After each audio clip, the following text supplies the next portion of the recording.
According to the constitution of India అంటే భారత రాజ్యాంగం ప్రకారం ఒక స్టేట్కి గవర్నర్ హెడ్గా ఉంటారు.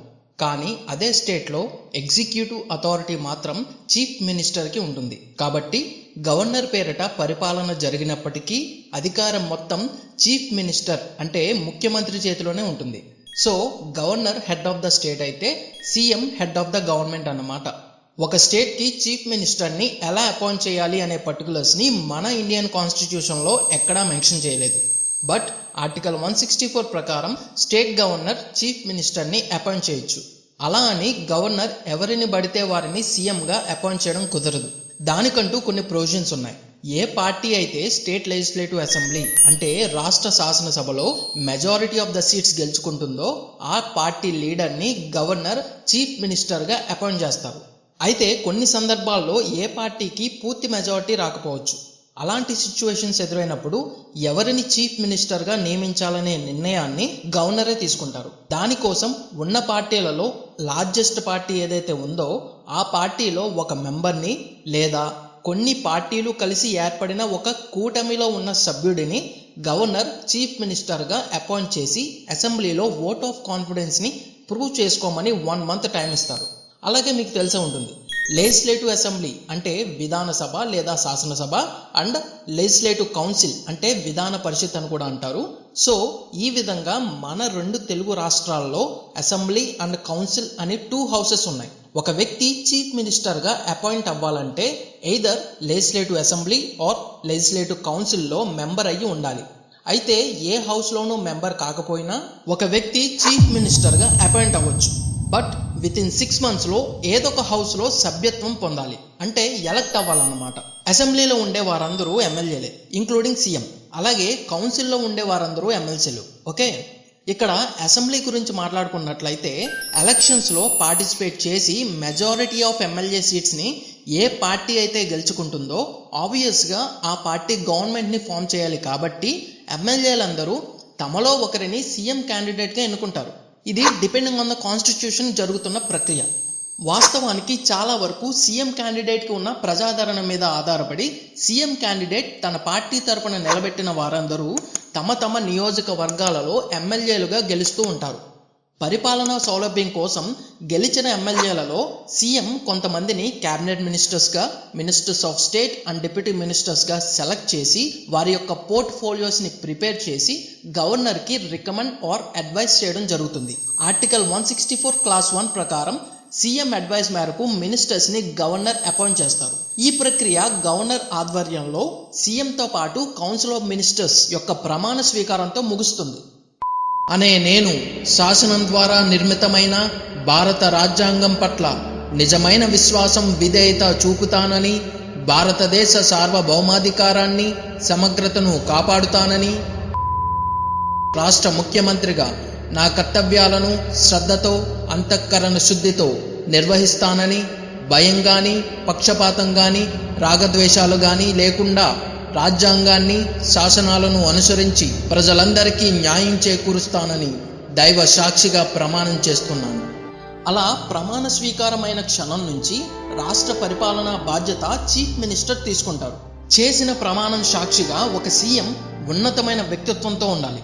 అలాగే ఎవరికీ భయపడకుండా, పక్షపాతం చూపించకుండా ప్రజలు ఎన్నుకోబడిన నాయకుడిగా రాష్ట్ర ప్రజలందరికీ రాజ్యాంగాన్ని అనుసరించి సమన్యాయం చేకూర్చే విధంగా ఉండాలి. సీఎంకి సెక్రటేరియట్లో ఒక ఆఫీస్ ఉంటుంది. అలాగే అదే సెక్రటేరియట్లో మినిస్టర్స్కి కూడా వారి వారి రెస్పెక్టివ్ ఆఫీసెస్ ఉంటాయి. అందుకే సెక్రటేరియట్ని మినిస్టర్స్ ఆఫీస్ అని కూడా అంటారు. స్టేట్ అడ్మినిస్ట్రేషన్ అంటే రాష్ట్ర పరిపాలన కేవలం సీఎం అండ్ అదర్ మినిస్టర్స్ వల్ల మాత్రమే సాధ్యం కాదు. అందుకే సెక్రటేరియట్లో వీరికి అసిస్ట్ చేయడానికి కొంతమంది ఆఫీసర్స్ ఉంటారు. వీరినే సెక్రటరీస్ అంటారు. ఒక మినిస్టర్ తనకి సీఎం కేటాయించిన డిపార్ట్మెంట్కి పొలిటికల్ హెడ్ అయితే అదే డిపార్ట్మెంట్కి అడ్మినిస్ట్రేటివ్ హెడ్ మాత్రం సెక్రటరీ అన్నమాట. సో ప్రతి డిపార్ట్మెంటల్ సెక్రటరీ కూడా రెస్పెక్టివ్ డిపార్ట్మెంట్స్ యొక్క పొలిటికల్ హెడ్స్ అయిన మినిస్టర్స్కి అసిస్ట్ చేస్తూ ఉంటారు. సెక్రటేరియట్లో ఉన్న అన్ని అడ్మినిస్ట్రేటివ్ డిపార్ట్మెంట్స్కి సెక్రటరీస్ హెడ్స్ అయితే ఈ సెక్రటరీస్కి అందర్ రెస్పెక్టివ్ డిపార్ట్మెంట్స్కి హెడ్ చీఫ్ సెక్రటరీ అన్నమాట. ఈ చీఫ్ సెక్రటరీనే సీఎంకి మెయిన్ అడ్వైజర్గా వ్యవహరిస్తారు. ఈ సిఎస్ గురించి కాసేపట్లో మళ్ళీ మాట్లాడుకుందాం. సో ఇక్కడ మీకు అర్థం కావాల్సిన విషయం ఏమిటంటే స్టేట్లో ఉన్న అన్ని డిపార్ట్మెంట్స్కి పొలిటికల్ హెడ్స్ మినిస్టర్స్ అయితే అడ్మినిస్ట్రేటివ్ హెడ్స్ మాత్రం secretaries. And entire state secretariat కి అడ్మినిస్ట్రేటివ్ హెడ్ ఎవరంటే చీఫ్ సెక్రటరీ అన్నమాట. ఈ పాయింట్ ఇక్కడతో కట్ చేస్తే మీరు తెలుసుకోవాల్సిన మరొక విషయం, cabinet ministers, ministers of state and deputy ministers వీరందరినీ కలిపి కౌన్సిల్ ఆఫ్ మినిస్టర్స్ అంటారు. తెలుగులో మంత్రి మండలి అని కూడా అంటారు. గవర్నర్ కి పర్సనల్ గా కౌన్సిల్ ఆఫ్ మినిస్టర్స్ రెస్పాన్సిబుల్ అవుతారు. అదేవిధంగా ఆర్టికల్ 164 క్లాస్ 2 ప్రకారం మినిస్టర్స్ అందరూ శాసనసభకు బాధ్యత వహిస్తారు. శాసనసభనే విధానసభ, ఇంగ్లీష్ లో అసెంబ్లీ అని కూడా అంటారు. ఇక్కడ మెయిన్ పాయింట్ ఏంటంటే గవర్నర్ కి కౌన్సిల్ ఆఫ్ మినిస్టర్స్ మధ్య లింక్ ని మెయింటైన్ చేసేది చీఫ్ మినిస్టర్ అన్నమాట. అంటే సీఎం అధ్యక్షతన క్యాబినెట్ మినిస్టర్స్ తీసుకునే అన్ని డిసిషన్స్ ని ఆర్టికల్ 167 ప్రకారం గవర్నర్ కి సీఎంఏ తెలియపరచాలి. సాధారణంగా మినిస్టర్స్ అందరూ రాజ్యాంగానికి లోబడి తీసుకునే ఏ డిసిషన్ ని కూడా గవర్నర్ వ్యతిరేకించరు. కౌన్సిల్ ఆఫ్ మినిస్టర్స్ లో అంతర్భాగమైన క్యాబినెట్ మినిస్టర్స్ పాత్ర చాలా కీలకమైనది. స్టేట్ గవర్నమెంట్ లో రియల్ సెంటర్ ఆఫ్ అథారిటీ ఈ క్యాబినెట్ మినిస్టర్స్ కే ఉంటుంది. రాష్ట్ర పరిపాలనలో కీలకమైన నిర్ణయాలన్నీ సీఎం అధ్యక్షతన ఈ క్యాబినెట్ మినిస్టర్సే తీసుకుంటారు. రాష్ట్రంలో ప్రవేశపెట్టే పథకాలు ఏవైనా సరే క్యాబినెట్ నిర్ణయం ప్రకారమే అమలవుతాయి. క్యాబినెట్ మీటింగ్స్ కి సంబంధించిన మ్యాటర్స్ ని డీల్ చేయడానికి సీనియర్ ఐఏఎస్ ఆఫీసర్ అయిన చీఫ్ సెక్రటరీ కంట్రోల్లో క్యాబినెట్ సెక్రటేరియట్ డిపార్ట్మెంట్ వర్క్ చేస్తుంది. ఈ సిఎస్ ని క్యాబినెట్ అపాయింట్మెంట్స్ కమిటీ అపాయింట్ చేస్తుంది.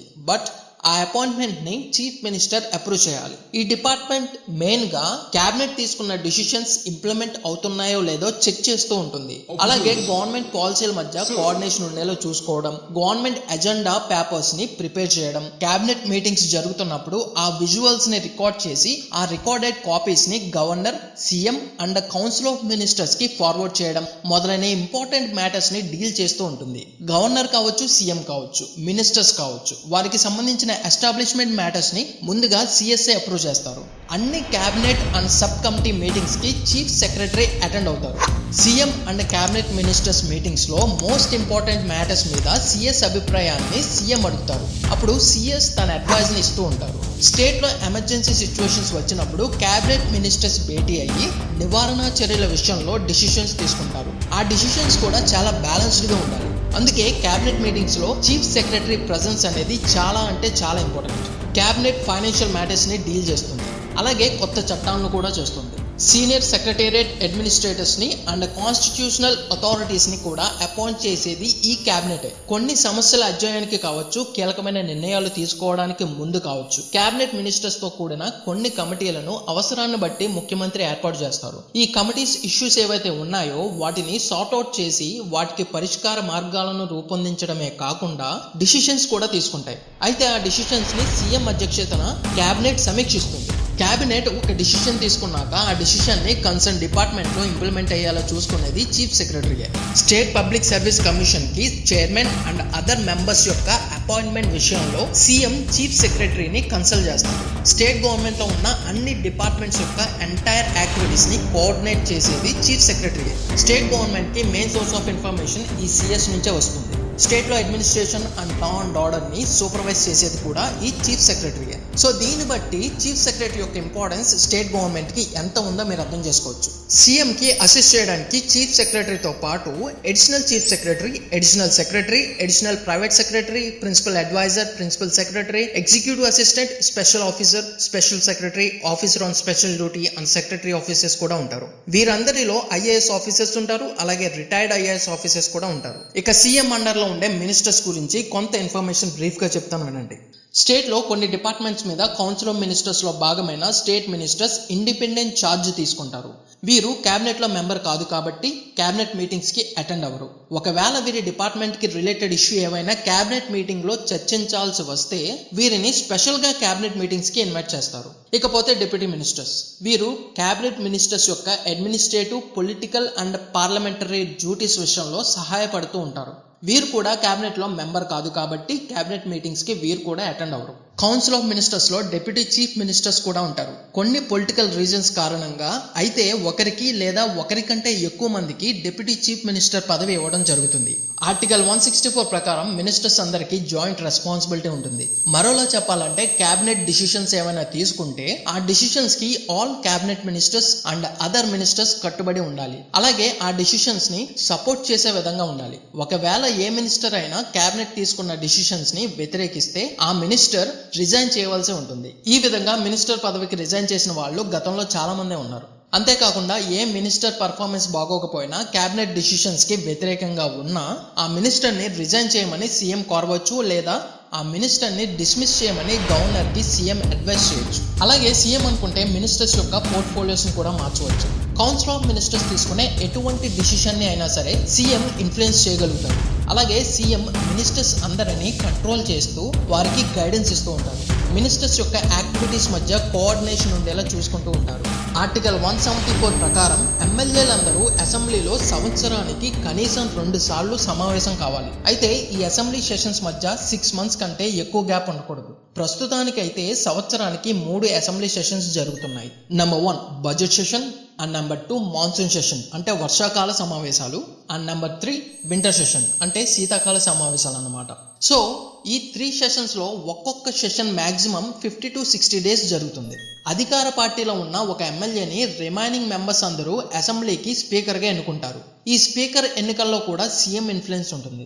ఈ స్పీకర్ మెయిన్ డ్యూటీస్ వచ్చి అసెంబ్లీ సెషన్స్ జరుగుతున్నప్పుడు ఇరుపక్షాల సభ్యుల ప్రవర్తనను కంట్రోల్ చేస్తూ డిసిప్లిన్ ని మెయింటైన్ చేస్తూ ఉంటారు.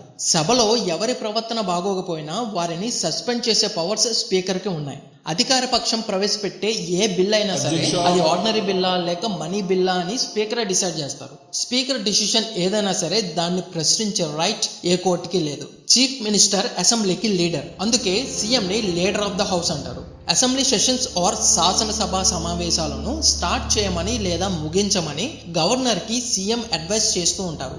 గవర్నమెంట్ పాలసీలు కావచ్చు, స్కీమ్స్ కావచ్చు, క్యాబినెట్ మీటింగ్స్ లో తీసుకున్న ఇంపార్టెంట్ డెసిషన్స్ కావచ్చు, మొదలైన ఇంపార్టెంట్ అనౌన్స్మెంట్స్ అన్ని చీఫ్ మినిస్టర్ అసెంబ్లీలో అనౌన్స్ చేస్తారు. ఆ సమయంలో కౌన్సిల్ ఆఫ్ మినిస్టర్స్ కూడా చాలా యాక్టివ్ గా ఉంటారు. అసెంబ్లీ సెషన్స్ లో చాలా బిల్స్ ని మినిస్టర్సే ప్రవేశపెడుతూ ఉంటారు. అసెంబ్లీలో ప్రవేశపెట్టే బిల్స్ విషయంలో కానీ, పాలసీస్ విషయంలో కానీ, లేదా మినిస్టర్స్ బిహేవియర్ మీద కానీ అపోజిషన్ పార్టీ మెంబర్స్ క్వశ్చన్ చేయొచ్చు లేదా క్రిటిసైజ్ చేయొచ్చు.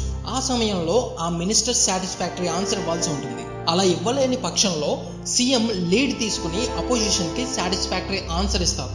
ఇక రాష్ట్ర బడ్జెట్ ను మినిస్టర్స్ అసెంబ్లీలో ప్రవేశపెట్టి దాన్ని పాస్ చేయించే రెస్పాన్సిబిలిటీ తీసుకుంటారు. ఆ విధంగా ordinary bills and money bills ని అసెంబ్లీలో పాస్ చేయించి వాటిని లెజిస్లేటివ్ కౌన్సిల్ అయిన సెకండ్ హౌస్ కి పంపిస్తారు. అక్కడ కూడా ఆ బిల్స్ పాస్ అయితే చివరగా గవర్నర్ దగ్గరకు వెళ్తాయి. సో అల్టిమేట్ గా గవర్నర్ అప్రూవల్ తో ఆ బిల్స్ అనేవి యాక్ట్స్ కింద మారుతాయి. ఈ ఎంటైర్ ప్రాసెస్ లో లెజిస్లేటివ్ కౌన్సిల్ అంటే విధాన పరిషత్ కి బిల్స్ విషయంలో భేదాభిప్రాయాలు ఉన్నా సరే లెజిస్లేటివ్ అసెంబ్లీ అంటే శాసనసభ యొక్క నిర్ణయమే ఫైనల్ డిసిషన్ గా పరిగణిస్తారు. లెజిస్లేటివ్ కౌన్సిల్ బిల్స్ ని పరిమిత సమయం వరకు వాయిదాలు వేయగలవు తప్ప వాటి యొక్క ఆమోదాన్ని అడ్డుకోలేవు. ఈ ఎంటైర్ ప్రాసెస్ లో చీఫ్ మినిస్టర్ చాలా కీలకమైన పాత్ర పోషిస్తారు. ఎందుకంటే సీఎం అనుమతి లేనిదే అసెంబ్లీలో ఒక్క బిల్లు కూడా పాస్ అవ్వదు.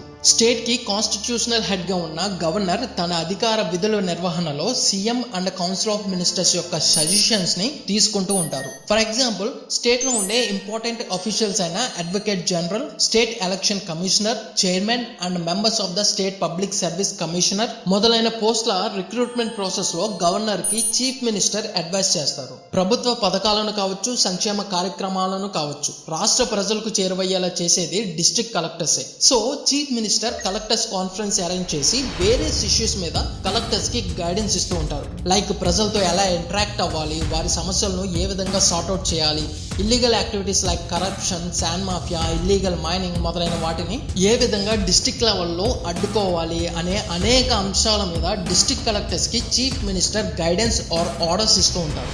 సో సీఎం ఆర్డర్స్ ఏవైతే ఉన్నాయో వాటిని డిస్ట్రిక్ట్ లెవెల్ నుంచి మండల్ లెవెల్ వరకు కలెక్టర్స్ ఇంప్లిమెంట్ చేస్తారు. అదేవిధంగా ఐపీఎస్ ఆఫీసర్స్ కి సీఎం సలహాలు, సూచనలు ఇస్తూ ఉంటారు. అంటే ప్రజలతో పోలీస్ డిపార్ట్మెంట్ ఏ విధంగా ఇంటరాక్ట్ అవ్వాలి, వారు ఇచ్చిన కంప్లైంట్స్ ని ఎంత టైం డ్యూరేషన్ లో సాల్వ్ చేయాలి, లా అండ్ ఆర్డర్ విషయంలో ఎటువంటి స్ట్రిక్ట్ యాక్షన్స్ తీసుకోవాలి, ఉమెన్ హెరాస్మెంట్స్ ని ఏ విధంగా డీల్ చేయాలి మొదలైన అనేక లా అండ్ ఆర్డర్ ఇష్యూస్ గురించి సీఎం పోలీస్ అఫీషియల్స్ కాన్ఫరెన్స్ లో సజెషన్స్ ఆర్ ఆర్డర్స్ ఇస్తూ ఉంటారు. ఇక chief minister state planning board కి చైర్మన్ గా ఉంటారు. స్టేట్ ప్లానింగ్ బోర్డ్ చేసే పని ఏంటంటే స్టేట్ లో ఉన్న రిసోర్సెస్ ని అంచనా వేసి వాటిని మోస్ట్ ఎఫెక్టివ్ గా యూజ్ చేస్తూ స్టేట్ డెవలప్మెంట్ ప్లాన్స్ ని రూపొందించి ఆ ప్రాసెస్ లో డిస్ట్రిక్ట్ అథారిటీస్ కి అసిస్ట్ చేస్తూ ఉంటుంది. అదే విధంగా ఆ ప్లాన్స్ యొక్క ఇంప్లిమెంటేషన్ ప్రోగ్రెస్ ని కూడా రివ్యూ చేస్తుంది. అలాగే సీఎం సౌత్ జోనల్ కౌన్సిల్ కి రొటేషన్ పద్ధతిలో 1 year పాటు వైస్ చైర్మన్ గా వ్యవహరిస్తారు. జోనల్ కౌన్సిల్ మెయిన్గా స్టేట్స్ మధ్య వచ్చే ప్రాబ్లమ్స్ ఆర్ డిస్ప్యూట్స్ని సాల్వ్ చేసుకోవడానికి అలాగే స్టేట్స్ మధ్య కోఆర్డినేషన్ ఉండేలా చూసుకుంటూ ఉంటుంది. మన ఇండియాలో ఈ విధంగా 6 జోనల్ కౌన్సిల్స్ ఉన్నాయి. ఇక ప్రైమ్ మినిస్టర్ అధ్యక్షతన ఉన్న inter state council and national development council లో కూడా చీఫ్ మినిస్టర్ మెంబర్ గా ఉంటారు. ఇంటర్ స్టేట్ కౌన్సిల్ అనేది నేషనల్ కోఆర్డినేషన్ కోసం ఏర్పడింది అండ్ అలాగే నేషనల్ డెవలప్మెంట్ కౌన్సిల్ అనేది ఇండియా యొక్క డెవలప్మెంట్ కోసం ఏర్పడింది. ఎమర్జెన్సీ సిచ్యువేషన్ లో చీఫ్ మినిస్టర్ పొలిటికల్ లెవెల్లో క్రైసిస్ మేనేజర్ గా వ్యవహరిస్తారు. స్టేట్ కి లీడర్ అయిన సీఎం రాష్ట్రంలో ప్రజల సమస్యలను తెలుసుకోవడానికి వారిని నేరుగా కలుసుకుని వారి అర్జీలను స్వీకరిస్తారు. అలా వారి సమస్యలను రకరకాల ప్రభుత్వ పథకాలు అలాగే సంక్షేమ కార్యక్రమాల ద్వారా పరిష్కరిస్తూ ఉంటారు. ఆల్మోస్ట్ ఇండియాలో ఉన్న ఎవ్రీ స్టేట్ చీఫ్ మినిస్టర్ కి ఓన్ గా ఒక హెలికాప్టర్ ఉంటుంది. సీఎం ఆ హెలికాప్టర్ ని డిస్ట్రిక్ట్ టూర్స్ కి ఉపయోగిస్తూ ఉంటారు. అలాగే స్టేట్ లో నేచురల్ కెలామిటీస్ సంభవించినప్పుడు ఆ నష్టాన్ని అంచనా వేసి నష్ట నివారణ చర్యలను అమలు చేయడం కోసం ముందుగా సీఎం ఆ ప్రాంతాలని హెలికాప్టర్ మీద వెళ్లి పర్యవేక్షిస్తారు. ఇక సీఎం సెక్యూరిటీ మ్యాటర్స్ ని డీల్ చేయడానికి చీఫ్ సెక్యూరిటీ ఆఫీసర్ ఉంటారు. అలాగే సీఎం కి group of bullet proof cars తో కాన్వాయ్ ఉంటుంది. సీఎం కాన్వాయ్ లో ఉన్న ఈచ్ వెహికల్ కాస్ట్ వచ్చి 50 lakhs to more than 1 crore వరకు ఉంటుంది. ఇక 4 to 5 energy commandos and police personals తో జెట్ కేటగిరీ సెక్యూరిటీ ఉంటుంది. సెక్యూరిటీ ఇష్యూస్ ఎక్కువైతే జెడ్ ప్లస్ కేటగిరీ కూడా ఉంటుంది. ఈ జెడ్ ప్లస్ కేటగిరీలో 10+ energy commandos and police personals కూడా ఉంటారు. కౌన్సిల్ ఆఫ్ మినిస్టర్స్ కి హెడ్ చీఫ్ మినిస్టరే కాబట్టి ఒక్కసారి సీఎం తన పదవికి రిజైన్ చేసినా లేదా చనిపోయినా కౌన్సిల్ ఆఫ్ మినిస్టర్స్ యొక్క వ్యవస్థ మొత్తం డిజాల్వ్ అయిపోతుంది. బట్ అదే ఒక మినిస్టర్ తన పదవికి రిజైన్ చేసినా లేదా చనిపోయినా అక్కడ ఒక వేకెన్సీ క్రియేట్ అవుతుంది. ఆ వేకెన్సీని సీఎం ఫిల్ చేయాలి అనుకుంటే చేయొచ్చు లేదా చేయకపోవచ్చు, అది సీఎం ఇష్టం. ఇక శాలరీ విషయానికి వస్తే సీఎం శాలరీని రాష్ట్ర శాసనసభ నిర్ణయిస్తుంది. అలాగే సంక్చుయరీ అలౌన్స్ అంటే సీఎం కి ఉండే డైలీ ఎక్స్పెండిచర్స్ ఈ సంక్చుయరీ అలౌన్స్ కిందకి వస్తాయి అండ్ ఇవి కంప్లీట్ గా ట్యాక్స్ ఫ్రీ అన్నమాట. అలాగే free accommodation, travelling allowance, medical facilities మొదలైన అలవెన్సెస్ ఉంటాయి. ప్రస్తుతం ఏపీ సీఎం శాలరీ వచ్చి 3,35,000 రూపీస్ అండ్ అలాగే తెలంగాణ సీఎం శాలరీ వచ్చి 4,10,000 రూపీస్. ఇక ఎలిజిబిలిటీ విషయానికి వస్తే ఒక వ్యక్తి సీఎం అవ్వాలంటే ముందుగా అతను లేదా ఆమె ఇండియన్ సిటిజన్ అయ్యి ఉండాలి. ఏజ్ వచ్చి 25 ఆర్ అబవ్ ఉండాలి. అలాగే రాష్ట్ర శాసనసభలో ఒక మెంబర్ అయ్యి ఉండాలి. ఇక చీఫ్ మినిస్టర్ కి ఉండాల్సిన ఎడ్యుకేషన్ క్వాలిఫికేషన్ గురించి ఇండియన్ కాన్స్టిట్యూషన్ లో ఎక్కడా మెన్షన్ చేయలేదు. సో ఇది ఫ్రెండ్స్ సీఎం యొక్క జాబ్ ప్రొఫైల్. ఈ వీడియోలో నేను చెప్పిన విషయాలే కాకుండా సీఎం కి ఉండే రెస్పాన్సిబిలిటీస్ అండ్ పవర్స్ ఇంకా చాలా రకాలుగా ఉంటాయని గమనించండి. యాక్చువల్ గా అవి కూడా ఈ వీడియోలో ఇంక్లూడ్ చేద్దామని అనుకున్నాను, బట్ దానివల్ల వీడియో ప్రొడక్షన్ లేట్ అవుతుంది, అలాగే వీడియో లెంత్ కూడా ఎక్కువైపోతుందనే ఉద్దేశంతో ఈ వీడియోని వీలైనంతగా కుదించి చాలా బ్రీఫ్ గా చెప్పడం జరిగింది. సో ఈ వీడియో మీకు చాలా వాల్యుబుల్ ఇన్ఫర్మేషన్ ఇచ్చిందని అనుకుంటున్నాను. Stay tune to Telugu snippets and don't forget to subscribe for upcoming videos. Love you all. Bye.